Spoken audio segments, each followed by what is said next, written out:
zachował uświadomiły mi, że nie mam serca. Czego się po mnie spodziewasz, jak jestem jeszcze dzieciak? Wybacz mi mała, uwierz, ja uczę się. Good morning students, कैसे हैं आप। 11th class के लिए हमने इससे first class जो की थी उसमें कुछ बेसिक टर्म्स की थी हमने, उसी में नेक्स्ट जो पॉइंट है वो भी बेसिक टर्म्स ही है और ये अभी 1-2 दिन और चलेगा। तो इसमें जल्दबाजी ना करें, इसको अच्छे से समझें। जब ये समझ में आ जाएगा तो समझ लेना आपको बहुत कुछ समझ में आ गया। ठीक है, तो इससे लास्ट वाली क्लास में हमने एसेट्स की थी, हमने लायबिलिटी की थी, हमने गुड्स के बारे में जाना था, हमने कैपिटल के बारे में जाना था, 1-2 पॉइंट और फाइनेंशियल ईयर वगैरह ये कुछ देखे थे हमने। अगर वो पॉइंट समझ में नहीं आए हो तो आप पिछली वीडियो में जाके देख सकते हैं। लिंक मैं हर वीडियो के नीचे डिस्क्रिप्शन में लिंक देता हूं, आप उस लिंक पे क्लिक करिए। टॉपिक का नाम भी होता है उसमें और वीडियो का लिंक होता है। जो भी टॉपिक आपको समझना हो उस पर क्लिक करिए, आप उसको अच्छे से समझिए। ठीक है, तो नेक्स्ट पॉइंट हम करते हैं आज का जो टॉपिक है वो बड़ा इंपॉर्टेंट है क्योंकि हम हर दिन यूज करेंगे इस चीजों को, लेकिन समझ में हमें 11th भी कर लेंगे, हम 12th भी कर लेंगे, फिर भी हमें डाउट्स ही रहते हैं इस टॉपिक में। लेकिन मेरी क्लास अगर आप ध्यान से देखेंगे तो मैं आपके सारे डाउट्स इसमें क्लियर करूंगा। चलिए करते हैं स्टार्ट बेसिक टर्म्स। फर्स्ट हमारे पास एक्सपेंडिचर, आज का टॉपिक में फर्स्ट पॉइंट है एक्सपेंडिचर और एक पॉइंट है रिसीट्स। ये क्या, रिसीट्स का मतलब ये प्राप्तियां, जो पैसे आएंगे सारे के सारे रिसीट में आ जाएंगे। और एक्सपेंडिचर का मतलब जो भी हम खर्चा कर रहे हैं वो सारा एक्सपेंडिचर है। लेकिन यहां समझना जरूरी है, एक नॉर्मल कोई भी अगर आदमी है उसके लिए कोई भी पैसा खर्च करता है तो उसको खर्चा बोल सकते हैं हम। कोई भी आदमी पैसा मिलता है उसको इनकम बोल सकता हो। लेकिन एक कमर्शियल पॉइंट ऑफ व्यू से, एज ए कॉमर्स के पढ़ने वाले स्टूडेंट की पॉइंट ऑफ व्यू से अगर तुम इनको देखोगे तो तुम्हें हर पॉइंट का ये पता होना चाहिए कि एक्चुअल में ये इनकम है तो कौन सी है, रिसीट है तो कौन सी है, और एक्सपेंडिचर है तो कौन सा एक्सपेंडिचर है। ठीक है, तो ये क्या मीनिंग हुआ इन चीजों का, आप देखिए क्या होता है। एक्सपेंडिचर क्या होता है इसको आपको समझना पड़ेगा। ठीक है, एक्सपेंडिचर क्या है, नाम से ही क्लियर है, एक्सपेंड करना, खर्चा कर देना। खर्चा जितना होता है एक्सपेंडिचर बोलते हैं। अब खर्चा तो कई तरह का हो सकता है, हम तो ये मानते हैं जो भी पैसा लगा दिया वही खर्चा है, लेकिन ऐसा नहीं है। खर्चों को भी हम कई तरह से बांटेंगे। तो मेनली हम यहाँ पे खर्चों को 3 भागों में बांटते हैं। ठीक है, कितने भागों में, 3 भागों में। एक खर्चा है जो है, एक को हम बोलते हैं कैपिटल एक्सपेंडिचर। क्या बोलते हैं, कैपिटल एक्सपेंडिचर। समझ गए, कैपिटल एक्सपेंडिचर। कैपिटल एक्सपेंडिचर का मतलब है पूंजीगत खर्चे। पूंजीगत खर्चे का मतलब ये हुआ कि एक तरह से उन चीजों पर खर्च करना जो कि बिजनेस को चलाने के लिए चीजें खरीदी जाती है। जैसे मान लीजिए कि आपने कोई भी एसेट्स परचेज कर ली, एसेट्स से परचेज कर ली। एसेट्स परचेज का मतलब समझना, एसेट्स का मतलब क्या बताया था पहले, एसेट्स का मतलब होता है जैसे बिल्डिंग, कोई भी बिल्डिंग, ठीक है, कोई प्लांट, मशीनरी वगैरह, फर्नीचर वगैरह, ये सब चीजें खरीद लेना। तो इन पे जो पैसा खर्च होएगा वो सब परचेज, उन पे जो पैसा, इनको परचेज करने में जो पैसा खर्च होएगा वो हमारा कैपिटल एक्सपेंडिचर कहलाएगा। या इन एसेट्स के वैल्यू को इंक्रीज करने में जो खर्च होएगा। अब यहाँ पे क्या मतलब है इंक्रीज करने में, मान लीजिए आपने एक मशीन परचेज की। क्या परचेज की आपने, एक मशीन परचेज की 1 लाख रुपए की। तो ये 1 लाख रुपए आपका कैपिटल एक्सपेंडिचर है। अब 1 लाख रुपए की मशीन ला के फैक्ट्री में ले आए और इसको लगाने के लिए आपने सीमेंट का एक स्ट्रक्चर तैयार किया, इसका बेसमेंट बनाया, फिर उसको फिट किया, फिर कुछ एंगल लोहे वगैरह की लगाई। मतलब कहने के लिए कि इसकी उसको बोलते हैं, पूरी प्रक्रिया को इंस्टॉलेशन बोलते हैं। ठीक है, तो इस 1 लाख रुपए की मशीन को आपने इंस्टॉल करवाया। इंस्टॉल करवाने में आपके 10,000 रुपए और खर्च हो गए। तो ये जो खर्चा हुआ है इस खर्चे को भी हम कैपिटल एक्सपेंडिचर बोलेंगे। ठीक है, क्योंकि आपने देखा होगा गांव में हम क्या बोलते हैं अपनी नॉर्मल भाषा में कि ये चीज हम 1 लाख रुपए की लाए थे, लेकिन घर तक लाते लाते हमारे ये 1,10,000 की पड़ गई। इसका मतलब है 10,000 रुपए हमने किराया, भाड़ा और जो भी खर्चा हुआ है वो सब इसकी वैल्यू के मतलब इससे आ जाएगा। समझ में आएगा, इसकी कॉस्ट में जुड़ेगा, ये इसकी लागत में जुड़ेगा। तो इसलिए कैपिटल रिसीट हो जाएगा। तो रिवेन्यू रिसीट, ये पॉइंट्स होता है कैपिटल एक्सपेंडिचर। तो कैपिटल एक्सपेंडिचर का मतलब ये हुआ कि पूंजीगत चीजों पर जो भी खर्चा होगा उसी को बोलेंगे हम कैपिटल एक्सपेंडिचर। ठीक है, एक खर्चा होता है हमारे पास में रिवेन्यू एक्सपेंडिचर। क्या होता है, रिवेन्यू एक्सपेंडिचर। रिवेन्यू एक्सपेंडिचर का मतलब एक तरह से समझ लो तुम कि रिवेन्यू को लेने के लिए जो पैसा खर्च किया जाए। ठीक है, एक तरह से इनकम कमाने के लिए, पैसा कमाने की, प्रॉफिट कमाने के लिए जो खर्च किया जाए वो उसको हम रिवेन्यू एक्सपेंडिचर बोल सकते हैं।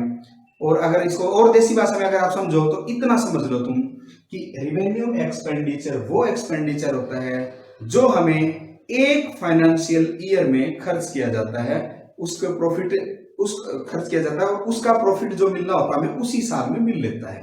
ठीक है, जैसे हमने लेबर से काम करवाया उसी साल, तो उसके बदले में हमने उसको क्या दिया, सैलरी दी। ठीक है, सैलरी, तो ये क्या है, रिवेन्यू एक्सपेंडिचर है। ठीक है, जैसे हमने किसी को कमीशन दिया, कमीशन की पेमेंट करी, क्योंकि कमीशन हमने काम करवा लिया, कमीशन दे दिया। ठीक है, और बिजली का बिल, इलेक्ट्रिसिटी बिल दिया। ठीक है, रेंट दिया, किराया, जितने टाइम के लिए रहेंगे उतने टाइम किराया देंगे। ठीक है, इस तरह से और भी बहुत सारे खर्चे होते हैं जो कि हम बिजनेस के लिए, प्रॉफिट कमाने के लिए करते हैं। इसका मतलब तुम ये भी कह सकते हो कि बिजनेस को चलाने के पर्पज से, ऑपरेटिंग के लिए जो भी खर्चा किया जाता है, बिजनेस को ऑपरेट करने के लिए जो खर्चा किया जाता है, उसको हम सैलरी, कमीशन, बिल्स इत्यादि सबको हम मिला के क्या बोल देंगे, रेवेन्यू एक्सपेंडिचर। और इसका बेनिफिट हमें एक साल के अंदर मिल लेना होता है, और कैपिटल एक्सपेंडिचर का बेनिफिट हमें कई सालों तक मिलता है, क्योंकि एक तरह से वो तो एसेट्स के ऊपर खर्च किया जाता है, जितनी लाइफ एसेट्स की है उसी हिसाब से हमारी वो कैपिटलाइज है। ठीक है, एक थर्ड खर्च और भी होता है, एक्सपेंडिचर और भी होता है थर्ड, ये आपने ध्यान रखना, ये कम यूज होता है लेकिन इंपॉर्टेंट पॉइंट है, उसको हम बोलते हैं deferred revenue expenditure. Deferred revenue expenditure, deferred revenue expenditure क्या होता है, इसके लिए आप वो समझिए कि कोई भी खर्चा हम आज करें, इस साल करें, लेकिन उसका बेनिफिट हमें आने वाले कई सालों तक मिले, तो इसको हम डिफर्ड रेवेन्यू एक्सपेंडिचर बोलेंगे। एग्जांपल मैं आपको सीधा सा देता हूं जिसमें आप भी रात दिन देखते हो। एग्जांपल मान लीजिए मैंने इसमें एडवर्टाइजमेंट का ले लिया। ठीक है, किसका लिया एग्जांपल, एडवर्टाइजमेंट का। एडवर्टाइजमेंट का मतलब समझिए, शायद मैंने पहले बताया था, मान लीजिए आप ये समझ लीजिए कि आज हमने कहीं पे कोई एक्सपेंसेस किया अपनी प्रोडक्ट के विज्ञापन के लिए, उसकी पब्लिसिटी के लिए, और हमने उसके ऊपर 1 लाख रुपए खर्च कर दिया, लेकिन अब हमें पता है कि इसका फायदा हमें आने वाले 5 साल तक मिलेगा। तो इट मीन्स जो 1 लाख रुपए हमारा जो खर्च हुआ है, 1 लाख रुपए जो हमारा खर्च हुआ है, इसका बेनिफिट हमें 5 सालों तक मिलने वाला है। कितने सालों तक, 5 इयर्स तक मिलेगा। तो इसका मतलब है कि इस साल का जो खर्चा है वो केवल 20,000 रुपए ही है। ठीक है, तो ये 20,000 रुपए तो आ जाएगा रिवेन्यू एक्सपेंडिचर। क्लियर हुआ पॉइंट। और जो 80,000 रुपए है, वो 80,000 रुपए जो बच गया, जो खर्च तो कर दिया लेकिन वो आने वाले सालों के लिए है, तो इस 80,000 रुपए को रिवेन्यू, ये डिफर्ड रिवेन्यू एक्सपेंडिचर हम बोलेंगे। आगे समझ में। तो इस तरह से एक्सपेंडिचर के 3 पॉइंट होते हैं, कैपिटल एक्सपेंडिचर, रिवेन्यू एक्सपेंडिचर और डिफरेंट रिवेन्यू एक्सपेंडिचर। समझ में आ गया पॉइंट। अब जो नेक्स्ट पॉइंट है रिसीट्स। रिसीट्स किसको कहेंगे, रिसीट्स का मतलब नाम से ये भी क्लियर है, रिसीट्स प्राप्तियां, जो भी पैसा आएगा सारा का सारा हमारे लिए रिसीट है वो। लेकिन ये भी 2 तरह का होता है। ठीक है, रिसीट कितने तरह का, ये भी 2 तरह का होता है। एक होता है उसी तरह से कैपिटलाइज रिसीट जैसे एक्सपेंडिचर था, और एक तरह से ये भी हो जाएगा रिवेन्यू रिसीट जैसे एक्सपेंडिचर था। ठीक है, ये कैपिटल रिसीट, ये रिवेन्यू रिसीट। तो कैपिटल रिसीट, ये पैसा आ रहा है ना, तो कैपिटल रिसीट का मतलब क्या हुआ, जो कैपिटलाइज चीजों से हमें पैसा मिलेगा। जैसे एग्जांपल के लिए, अगर आपने सेल ऑफ एसेट्स, किसी भी एसेट्स को बेच दिया तो पैसा आया, समझिए, ये आपका क्या हो गया, कैपिटलाइज रिसीट हो गई। या मान लीजिए आपने कहीं पैसा जमा करवा रखा था जिसको हम इन्वेस्टमेंट बोलते हैं, तो वो पैसा हमने वापस ले लिया। ठीक है, और ले लीजिए जैसे एग्जांपल के लिए बहुत सारे ऐसे होते हैं जो कि कैपिटलाइज, जैसे मान लीजिए बैंक से हमने लोन ले लिया, क्या ले लिया, बैंक से लोन ले लिया, या किसी और से भी लोन ले लिया। तो इस तरह से जो भी पैसा बिजनेस के कैपिटलाइज चीजों से हमें जो मिलेगा उसको हम कैपिटल रिसीट बोलेंगे। समझ गए, ये वो नहीं है कि हमने कोई काम करने के बदले में मिल गया। ठीक है, जैसे एग्जांपल के लिए रिवेन्यू रिसीट, मान लीजिए आपको कमीशन मिल गया, आपने काम किया था, कहीं से आपको कमीशन मिल गया। ठीक है, तो इसके बदले में आपने किसी चीज को बेचा नहीं, कोई पैसा खर्च नहीं किया, कोई पूंजीगत वो नहीं किया, तो ये जो पैसा मिलेगा आपको रिवेन्यू रिसीट होगा। ठीक है, जबकि सेल अगर आपने करी थी एसेट्स, तो उससे पहले खरीदी थी एसेट्स को मोटे पैसे देकर। ठीक है, दूसरा पॉइंट है जैसे सैलरी। सैलरी तो खैर आपको बिजनेस करते हो तो सैलरी क्यों मिलेगी आपको, ठीक है। कमीशन ले लो और एक ले लो जैसे इंटरेस्ट ले लो, interest on investment, interest on investment. आप समझिए 1,00,000 रुपए का इन्वेस्टमेंट आपने कहीं पे कर रखा था, लगा रखे थे कहीं पैसे, ठीक है। वो 1,00,000 रुपए अगर आपको मिलते हैं तो ये हो जाएगा कैपिटल रिसीट, ये तो आपने लगा रखे थे।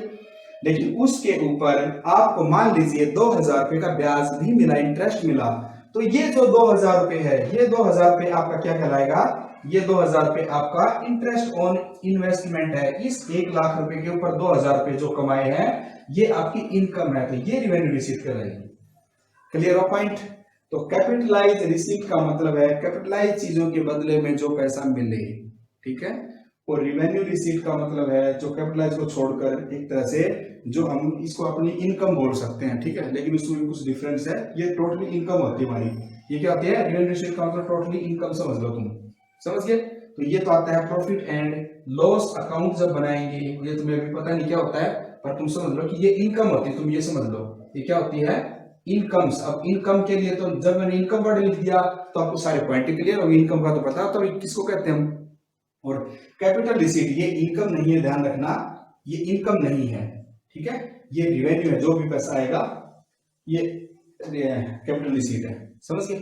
अब नेक्स्ट पॉइंट है इसी से रिलेटेड ही अगला पॉइंट है रिवेन्यू। एक वर्ड यूज किया जाता है रिवेन्यू, जैसे यहां पे यूज किया कैपिटलाइज रिसीट, रिवेन्यू रिसीट। इसी तरह से पिछले में हमने यूज किया था कैपिटलाइज एक्सपेंडिचर, रिवेन्यू एक्सपेंडिचर। तो ये रिवेन्यू क्या चीज है आप ये समझिए, अगला पॉइंट है रिवेन्यू क्या है।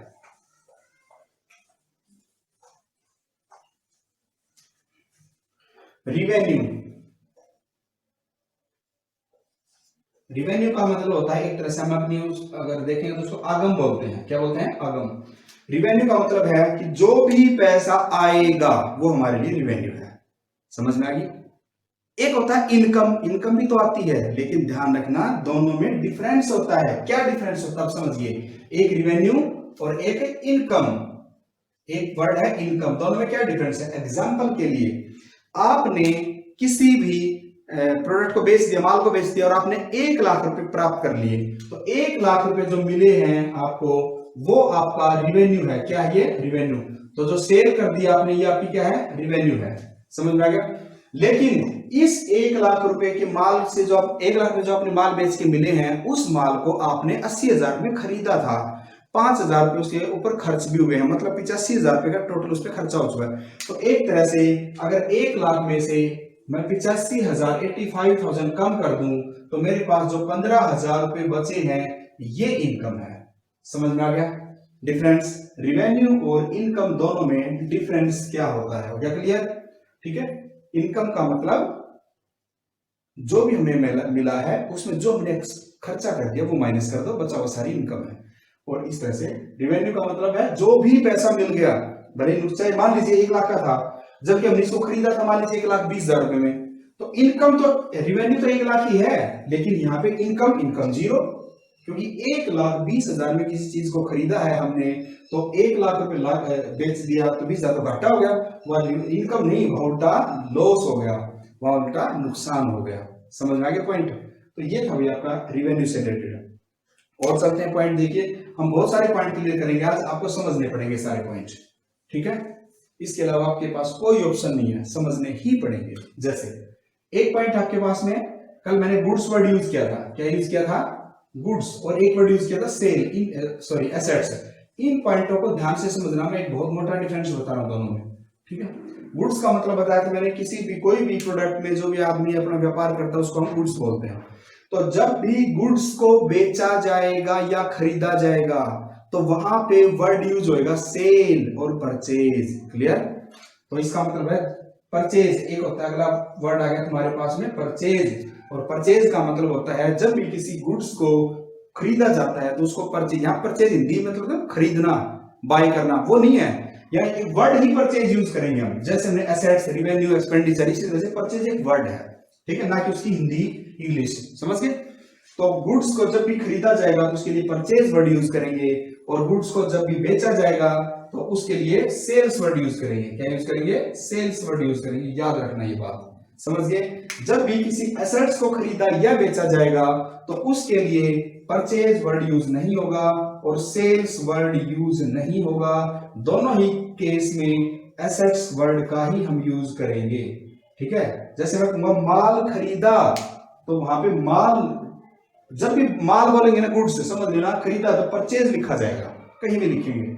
और जब माल बेचा तो माल नहीं लिखेंगे, हम सेल लिखेंगे, समझ गए। लेकिन उल्टा, अगर मान लीजिए किसी एसेट्स को खरीदा तो खरीदा परचेज नहीं लिखेंगे, वहां पे एसेट्स वर्ड यूज करेंगे। और अगर बेचेंगे तो भी एसेट्स वर्ड यूज करेंगे। क्लियर है पॉइंट।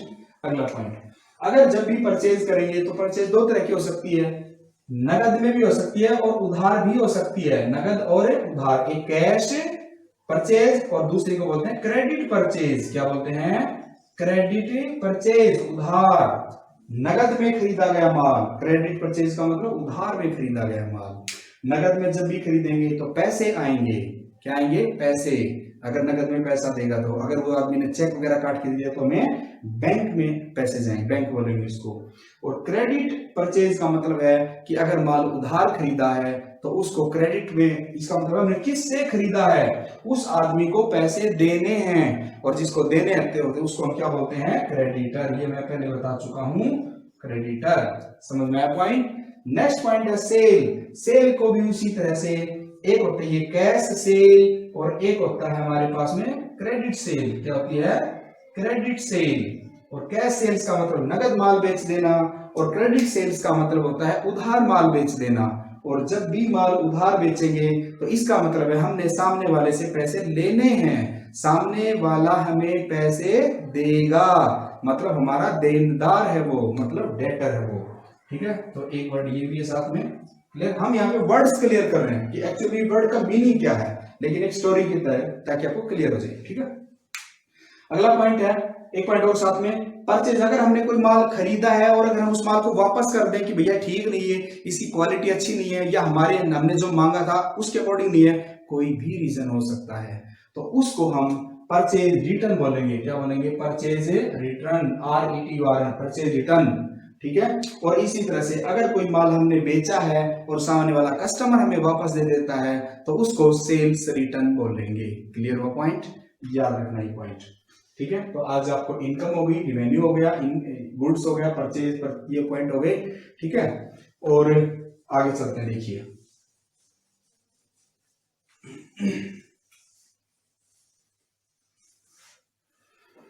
अब एक वर्ड होता है हमारे पास में स्टॉक। क्या होता है बताइए? स्टॉक। स्टॉक का मतलब होता है बिजनेस के अंदर जो भी गुड्स हमने खरीदा था बेचने के लिए, वो माल अगर हमारा बच जाता है बिकने से किसी स्पेसिफिक डेट को, जैसे आज शाम को, आज की बात करें हम, आज शाम को हमने शटर बंद किया और घर जाने लगे तो हमने देखा कितना माल पड़ा है, तो हम बोलेंगे कि कितना स्टॉक पड़ा है हमारे में। स्टॉक का मतलब ये हुआ कि हमारे व्यापार में, हमारी दुकान में, हमारे बिजनेस में उस वक्त क्या कितने रुपए का माल पड़ा हुआ है, उसको हम स्टॉक बोलते हैं, ठीक है। और इसके लिए एक दूसरा वर्ड यूज किया जाता है, इन्वेंट्री। क्या वर्ड यूज किया जाता है? इन्वेंट्री हम यूज करते हैं, लेकिन याद रखना इन्वेंट्री और स्टॉक में बहुत डिफरेंस है, दोनों एक वर्ड नहीं है। हम रूटीन में बोल देते हैं इन्वेंट्री, स्टॉक, इन्वेंट्री, लेकिन दोनों में अंतर है। एक्चुअल में क्या डिफरेंस है आप समझिए ध्यान से। एक होता है हमारे पास में फिनिश गुड्स। क्या होता है? Finish goods. फिनिश गुड्स का मतलब ये हुआ कि तैयार माल, माल जो तैयार हो चुका है, ठीक है। जैसे एग्जांपल के लिए फर्नीचर ले लीजिए, फर्नीचर बिल्कुल तैयार बिकने के लिए रेडी है, वो हो जाएगा फिनिश गुड्स। तो उसका माल जो भी पड़ा हुआ है उसको आप स्टॉक बोल सकते हो, ठीक है। और ये जो पॉइंट है ये भी इन्वेंट्री भी बोल सकते हो। इसका मतलब क्या हुआ कि स्टॉक के अंदर इन्वेंट्री इंक्लूड नहीं होगी, ठीक है।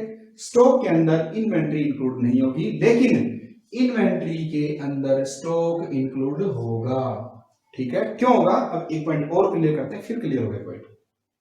फिनिश गुड्स तो मतलब दोनों में होता है। एक होता है work in progress. Work in progress, तुमने देखा होगा कई बार रोड पे जब तुम गाड़ी लेके जाते हो तो रास्ते पे नगर निगम का या कहीं से रोड बनाने वालों का, हाईवे वालों का बोर्ड लगा होता है, work in progress, work in progress, divert कर देते हैं रोड को। इसका मतलब कि काम चल रहा है, इसका मतलब है कि काम चल रहा है। तो आप समझिए इसको एग्जांपल से। और एक वर्ड होता है रॉ मटेरियल। क्या होता है? Raw material. रॉ मटेरियल, इसको मैंने फर्नीचर का एग्जांपल दिया था तो उसी से समझा देता हूं। मान लीजिए आपके पास में रॉ मटेरियल की आपके पास में फट्टे पड़े हुए लकड़ी के, तो जो लकड़ी के फट्टे हैं जिससे अपने फर्नीचर बनाना है, तो वो आपका क्या है? रॉ मटेरियल है। क्या आपका? रॉ मटेरियल है। समझ गए? तो वो स्टॉक किसके लिए है? अगर फर्नीचर के व्यापारी के लिए हम इसको इन्वेंट्री का स्टॉक बोलेंगे। इतने रुपए की इन्वेंट्री पड़ी हुई है। समझ गए? वर्क इन प्रोग्रेस का मतलब है कि फट्टों से तुमने फर्नीचर बना लिया, फर्नीचर की शेप दे दी, लेकिन अभी वो फर्नीचर फिनिशिंग कंडीशन में नहीं आया है, मतलब वो अभी एक्चुअल में बन के तैयार नहीं हुआ कि एंड कस्टमर उसको यूज कर ले, तो ये तुम्हारे पास में वर्क इन प्रोग्रेस होगा। इसका मतलब है आधा कच्चा है आधा पक्का। इसका मतलब पक्के और कच्चे माल के बीच की जो कंडीशन होती है उसको वर्क इन प्रोग्रेस बोलते हैं। ठीक है? और याद रखना ये जो पॉइंट होता है ये इन्वेंट्री में शामिल होगा। किसमें शामिल होगा? इन्वेंट्री में। किसके लिए? फर्नीचर के व्यापारी के लिए। आगे समझ में? अब ये मतलब क्या हुआ समझिए। अब एक व्यापारी है फट्टे वाला, एक अलग व्यापारी है जिसका काम केवल लकड़ी के जो वुडन वर्क है केवल वही काम करता हुआ। ठीक है? इसकी कटाई करता है लकड़ी की, बड़े बड़े लट्ठे से लेके आते उसको काट के आराम मशीन में लेते हैं, तो उसके लिए वो तो बेचता ही फट्टे है, तो फट्टे जो है इसके लिए, इस व्यापारी के लिए तो फिनिश गुड्स है। ठीक है? इस व्यापारी के लिए फिनिश गुड्स है, तो इसके लिए तो स्टॉक भी बोल देंगे इसको। लेकिन यही माल इस व्यापारी के लिए रॉ मटेरियल है। आगे समझ में? तो इसके लिए इन्वेंट्री होगी, स्टॉक नहीं होगा। ठीक है? क्योंकि ये फर्नीचर बनाता है। तो इसका मतलब अब एक ही लैंग्वेज में अगर हम समझें तो आप ये समझिए कि इन्वेंट्री में तो सब कुछ शामिल होगा, कच्चा पक्का छोटा मोटा जितना भी माल पड़ा हुआ सब। लेकिन स्टॉक का मतलब है कि जिस प्रोडक्ट को हम बेच रहे हैं वो माल कितना पड़ा हुआ है। सिंपल सा हिसाब है। ठीक है? तो ये हमारा स्टॉक का पॉइंट था। अब एक लास्ट पॉइंट कि इसकी वैल्यू कैसे निकालते हैं स्टॉक की। मान लीजिए स्टॉक जो पड़ा हुआ है उसकी जो स्टॉक है उसके हमने जो खरीदा था या उसकी जो वैल्यू है, उसकी जो कॉस्ट है, ठीक है, जो लागत जो उसके ऊपर अब तक जितनी भी रॉ मटेरियल से फर्नीचर बनाया, बनाने के बाद लेबर जो भी ऐड करके और जो भी खर्चा पड़ा, मान लीजिए एक पे 1000 रुपए आया एक पीस पे, ठीक है, कॉस्ट 1000 रुपए है और उसकी मार्केट वैल्यू आज के दिन, उसकी मार्केट वैल्यू आज के दिन 1200 रुपए है उसी चीज की। तो याद रखना हम जब लिखेंगे तो हम 1200 पे नहीं लिखेंगे, हम कॉस्ट पे लिखेंगे उसको। ठीक है? अब दूसरा एग्जांपल समझिए। मान लीजिए अब की बार इसको छोड़ दीजिए, अब की बार मार्केट वैल्यू 800 रुपए है। 1000 रुपए तो हमारे लग लिए लेकिन मार्केट में तो उसकी वैल्यू 800 रुपए है, तो हम 800 रुपए लेंगे, फिर हम 1000 रुपए नहीं लेंगे। इसका मतलब क्या निकला कि कॉस्ट और market value which ever is less will be given. ठीक है? विल बी टेकन, दोनों में से जो भी कम होगा हम उसको ले लेंगे।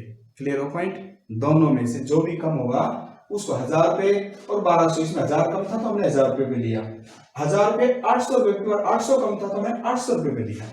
ठीक है? तो ये था भी हमारा इन्वेंट्री से रिलेटेड पॉइंट। चलिए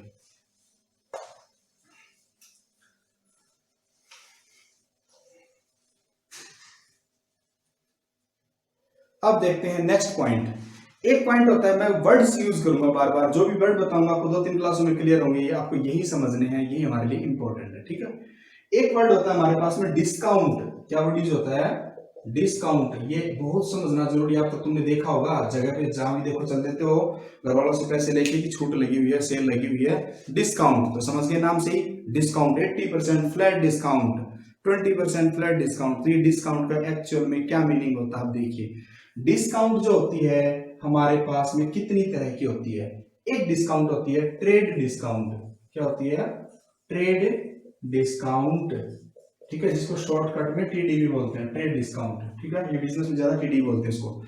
एक होता है कैश डिस्काउंट। क्या होता है? कैश डिस्काउंट, नगद छूट। ये क्या होता है? Cash discount. ठीक है? एक ही होता है, इसको सीडी बोलते हैं। ये क्या चीज होती है समझ लीजिए। एक आपने जींस खरीदी, जींस देने जा रहे मार्केट में, उसके ऊपर लिखा हुआ है 1000 रुपए। ठीक है? और दुकानदार कहता है 20% ऑफ फॉर ऑल। इसका मतलब वो आपकी शक्ल नहीं देखेगा, आपसे उसे कोई मतलब नहीं है, आप गए, उसने आपसे 800 रुपये ले लिए, 20% ऑफ, 20% ट्रेड डिस्काउंट कम करके 800 रुपये उसने आपसे ले लिए, ठीक है। तो ये हो जाएगी आपकी 20% जो सबके लिए है। इसका मतलब है कि ये as per policy of the business आपको दी जा रही है। तो ये आपकी ट्रेड डिस्काउंट है जो कि सबको मिलती है, ठीक है। और सीडी सबको नहीं मिलती, मिलती भी है तो उसके पीछे का रीजन होता है, सबको भी दे सकते हैं लेकिन उसके पीछे रीजन होता है कि व्यापारी सोचता है कि ज्यादा माल मेरे पास नगद में बिके, नगद सेल को प्रमोट करने के लिए अपने ग्राहकों को सीडी दी जाती है। उनको कहा जाता है कि आप जितना जल्दी पैसा देंगे हम आपको उतनी छूट दे देंगे।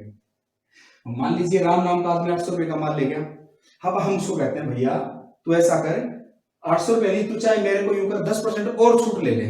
उसने क्या कहा कि 10% मैं आपको और छूट दे देता हूं, आप पैसे नगद दे दीजिए, अभी दे दीजिए। तो आप बात समझना, या यूं कह दे कि 10 माल ले जाओ, अगर आप 3 दिन के अंदर मुझे पैसा दे दोगे तो मैं आपको 10% की रिबेट और छूट दे दूंगा, डिस्काउंट दूंगा, तो वो हो जाएगी कैश डिस्काउंट। अब इंपॉर्टेंट पॉइंट यहाँ पे ये है कि कैश डिस्काउंट कैलकुलेट किस पे होगी, तो याद रखना ट्रेड डिस्काउंट किस पे कैलकुलेट की थी हमने, इस 1000 रुपए पर। और इस 1000 का मतलब था, ये 1000 रुपए क्या था, इसको हम बोलते हैं MRP, मैक्सिमम रिटेल प्राइस, जो कि तुम्हारे किसी भी प्रोडक्ट के ऊपर लिखा होता है। इसको लिस्ट प्राइस भी बोल सकते हो, क्या बोल सकते हो, लिस्ट प्राइस भी बोल सकते हो, लिखा हो मूल्य जो उसके ऊपर, इससे ज्यादा की कीमत पर कोई भी प्रोडक्ट को बेचा नहीं जा सकता, ठीक है। तो लिस्ट प्राइस लिखा, तो ये हमारे पास में MRP होगी। तो MRP का 20%, तो 20% हमने निकाला 1000 रुपए का 20%, तो इस तरह से हमारे पास 20 ये 200 रुपए आए और फिर हमारे पास 800 रुपए बच गए। अब हमने निकाला है कैश डिस्काउंट दे दिया 10%, लेकिन ये 10% निकालने के लिए हमें किस पे देखना पड़ेगा, याद रखना ये 1000 रुपए पर नहीं आएगा। क्यों? क्योंकि हम तो उसको कह रहे हैं भैया तू 800 रुपए नगद दे, तो बात 800 रुपए पे हो रही है तो छूट भी 800 पर ही मिलेगी। इसका मतलब है सीडी जो है वो इस पर कैलकुलेट की जाएगी, 800 रुपए का 10%, इसका मतलब हुआ 80 रुपीज कम करेंगे और 720 रुपीज हम उससे ले लेंगे। उसको झगड़ने की जरूरत नहीं है कि आपने तो कहा था 10% और दे दूंगा भाई, 20% में 200 रुपए कम हुए थे, 10% का मतलब सीधा सीधा ये नहीं है कि 20 और 10 मिला के 30 हो गए, ये अलग है, ये अलग है, ठीक है। समझ में आ गया पॉइंट? बस आपको ये याद रखना, ट्रेड डिस्काउंट का कभी भी कोई अकाउंटिंग ट्रीटमेंट नहीं होता, इसकी कोई जर्नल एंट्री नहीं की जाती, लेकिन इसकी जर्नल एंट्री की जाती है क्योंकि ये बिजनेस के लिए खर्चा है, बिजनेस के लिए खर्चा। एक होता है एक्सपेंडिचर, एक वर्ड और आगे साथ में, एक होता है एक्सपेंसेस, ठीक है, एक्सपेंसेस, और एक होता है लॉस। दोनों को मीनिंग समझिए। एक्सपेंसेस का तो मतलब होता है आपके दोनों ही आपके लिए नुकसान है। एक्सपेंसेस का तो मतलब होगा कि आपने पैसे खर्च कर दिए, ठीक है, इसको बोलेंगे एक्सपेंसेस। और लॉस का मतलब है आपने पैसे खर्च नहीं किए, जो आपकी कोई चीज थी उसकी वैल्यू डाउन हो गई, तो जितनी डाउन हुई है वो आपका लॉस हो गया। समझ में आया पॉइंट? तो इसका मतलब है एक्सपेंसेस में नगद पैसे जाते हैं, लॉस में पैसे नहीं जाते, लेकिन हमारी जो भी चीज होती है उसी की वैल्यू डाउन हो जाती है, तो उसी को हम लॉस बोलेंगे। एग्जांपल समझ लीजिए, मान लीजिए एक एसेट्स की वैल्यू 10,000 रुपए है, लेकिन आज उसकी मार्केट वैल्यू 9,000 रुपए है, 1000 रुपए डेप्रीशिएशन लग गया उसके ऊपर, घिस गई वो, तो एक वर्ड और आ गया साथ में, डेप्रीशिएशन। क्या वर्ड आया? डेप्रीशिएशन। इस तरह से ही तो वर्ड आएंगे, हम सारी इसी तरह से क्लियर करेंगे। तो इन क्लासेस को अभी ऐसे ही चलने देंगे हम फ्रीली, ये नहीं कि भी कैसे पढ़े, आगे पीछे जैसे ही वर्ड आते जाएंगे हम उसको क्लियर करते जाएंगे। तो डेप्रीशिएशन का मतलब होता है घिसावट। अगर आपके घर पे बाइक लेके आए हो आप 1 लाख रुपए की, और वो घर पे खड़ी रही, यूज करी जैसे भी थी, 1 साल के बाद अगर आप उसको बेचने जाते हो या किसी से पूछते हो इसकी कीमत कितनी है, तो आपको बताया जाता है इसकी कीमत 80,000 रुपए है, तो इसका मतलब 20,000 रुपए जो उसके मूल्य में गिरावट आई है उसको हम डेप्रीशिएशन बोलते हैं। तो आपने कोई पैसा खर्च तो नहीं किया 20,000 रुपए का, लेकिन वैल्यू कम हो गई, तो ये 20,000 रुपए आपका लॉस है, नुकसान है, समझ गए। लेकिन उस बाइक को आपने रिपेयर करवाया, ठीक करवाया, उसकी में कुछ गड़बड़ी आ गई थी, ठीक करवाई, जिसके लिए आपको 1000 रुपए पे करने पड़े, वो आपका एक्सपेंसेस है। समझ में आया पॉइंट? तो ये बड़ा इंपॉर्टेंट पॉइंट था। तो मुझे लगता है आज के लिए इतने ही वर्ड ठीक हैं, ठीक है। अभी 1-2 क्लास और चलेंगी बेसिक टर्म्स की, तो आप समझते रहिए, एक एक पॉइंट को क्लियर करते रहिए। मैं कोशिश कर रहा हूँ आपको अच्छे से अच्छे, बिल्कुल सिंपल और अपने उसी देसी अंदाज में समझाने की। Thank you.